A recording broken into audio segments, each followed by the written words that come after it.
Good morning. We thank you every week for your prayers and support, thoughtfulness, and kindness. For those of you who have been following me on Facebook, my Facebook account has been hacked. So if you receive any correspondence from me by way of Facebook, my profile picture has me standing in the pulpit, Carney C. Smith. If you get anything from that Facebook page, please report it. Please report it. I will greatly appreciate it. God, we thank you for this day and for this moment. Thank you for your power, for your strength, for your word, and the gift of life. And the people shouted, Amen. Mark chapter 11, verses 24 and 25. Mark chapter 11, verses 24 and 25. When you read that particular text, Jesus says, in essence, paraphrasing, that whatever you ask for in prayer, he will grant it.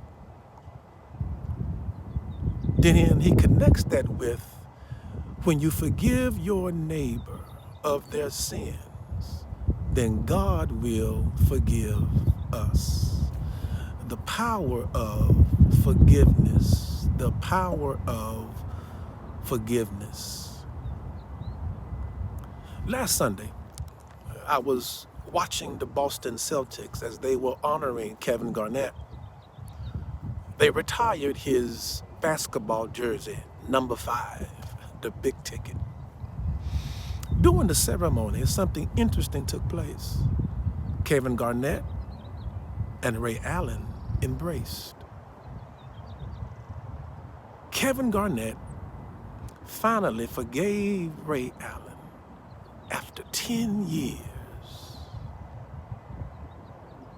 KG forgave Ray Allen. It was a powerful moment, wonderful scene. After the ceremony, in an interview, Kevin Garnett says this. He said, it was time to forgive so I could move on and grow. It was time to forgive so I could move on and grow. For a lot of us right now, it's time for us to forgive. We've been hurt, wounded, rejected. It's time for us to forgive so we can move on.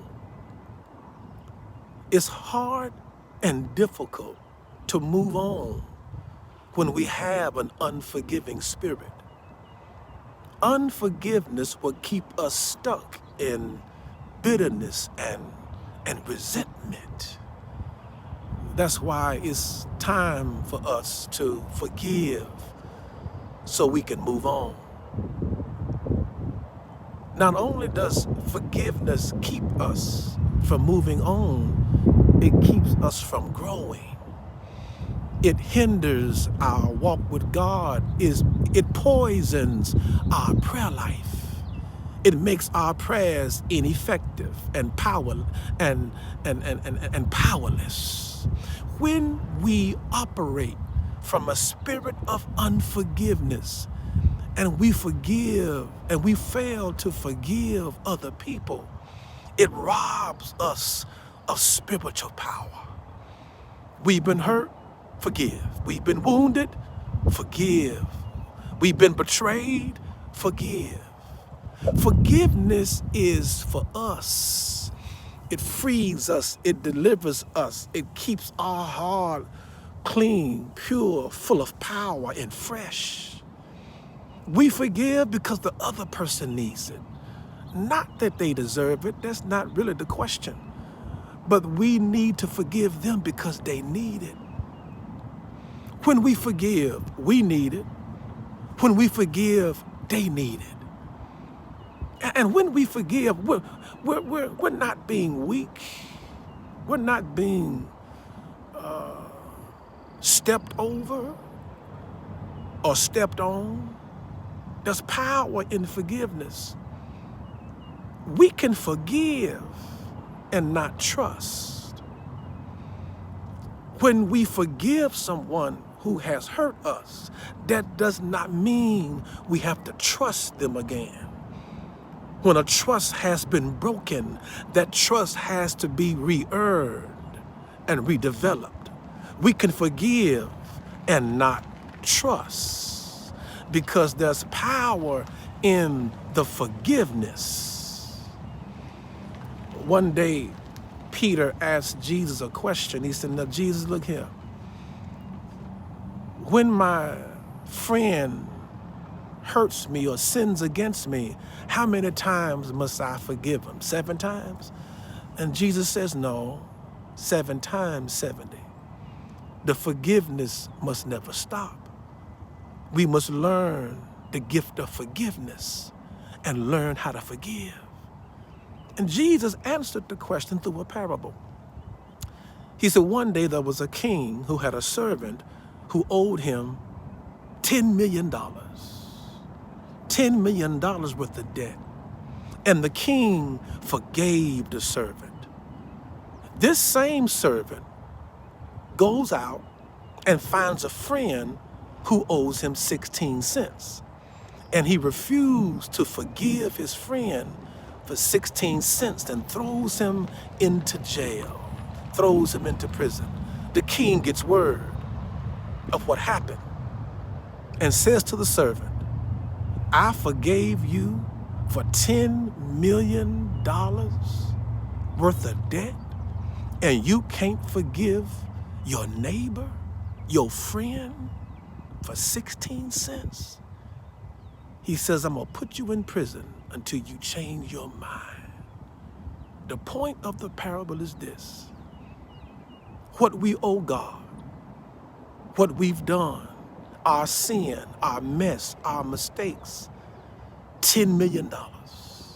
God has forgiven us for $10 million worth of mess. Anything our neighbor or somebody else does to us is just 16 cents.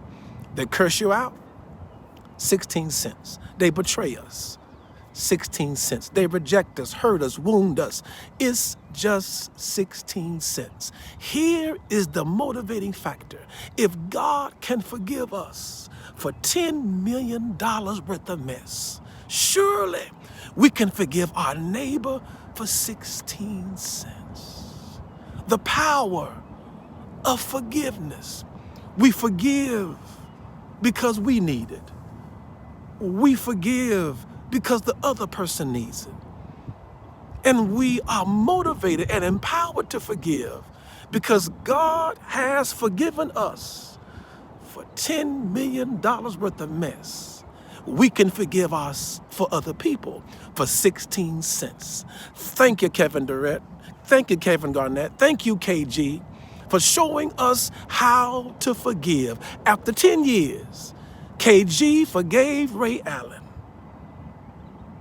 And surely we can forgive the people in our lives who have hurt us, wounded us, betrayed us. It's just 16 cents. God bless you. Peace. I'll see you next Sunday.